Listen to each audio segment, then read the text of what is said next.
नमस्कार, मैं रूपाली आप सबका स्वागत करती हूँ आप ही के चैनल पर जिसका नाम है आज के हिस्टोरिकल लड़की।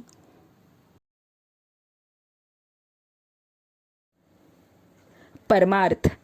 इस शब्द में परम और अर्थ ऐसे दो शब्द समाये हुए हैं। परम मतलब सर्वोत्कृष्ट या सर्वश्रेष्ठ और अर्थ मतलब धन या देय वस्तुएं। अब यह देय वस्तुएं वास्तव में किसे देनी है? यह देय वस्तुएं खुद ढूंढकर खुद को ही देनी है। सभी वस्तुओं में से सर्वोत्कृष्ट वस्तु ढूंढना मतलब परमार्थ है। ईश्वर की खोज करने के लिए अथवा अपने खुद के बारे में सच्चा ज्ञान प्राप्त करने के लिए जो साधना करनी पड़ती है वह है परमार्थ। समर्थ रामदास जी कहते हैं, मनुष्य जीवन में जिसे साध्य करना है और उसका जो अंतिम फल मिलने वाला है उसी का नाम है परमार्थ।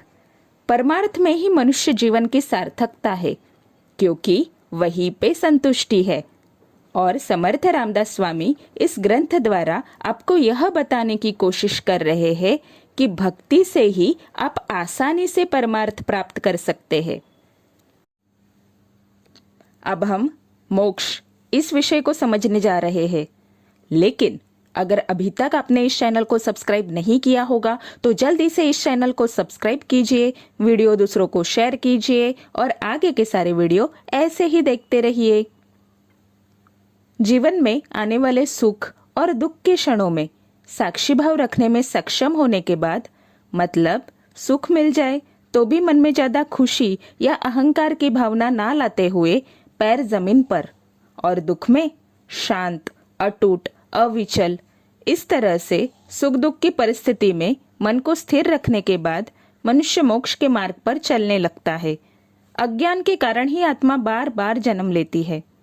हमारे भारतीय शास्त्रों और पुराणों के अनुसार जन्म मरण के इस चक्र से हमेशा के लिए मुक्ति, इसको ही मोक्ष कहते हैं। जब मोक्ष प्राप्त होता है तब पृथ्वी पर लौटना है या नहीं, यह निर्णय पूरी तरह से उस आत्मा का होता है। फिर ऐसी आत्माएं केवल लोगों के कल्याण के लिए या लोगों का उद्धार करने के लिए सद्गुरु, सच्चे साधु, संत, ऋषि मुनि, आम आदमी जिन्हें अवतारी या महान आत्मा कहते हैं, इस रूप में जन्म लेते हैं। मुक्ति या मोक्ष अंतिम चरण है। अपने स्वयं के बारे में जानना या स्वयं के ज्ञान को जानना मतलब मोक्ष है। सभी प्रकार के बंधनों से मुक्ति ही मोक्ष है। सभी प्रकार के मोह का क्षय मतलब मोक्ष। मोक्ष उस अवस्था का नाम है जिसमें आत्मा को परम आनंद प्राप्त होता है।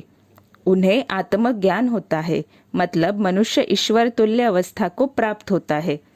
परम आनंद, हर एक छोटी छोटी चीजों का आनंद लेना, परम सुख, पूर्ण स्वतंत्रता, इस स्थिति को ही हम मोक्ष कहते हैं।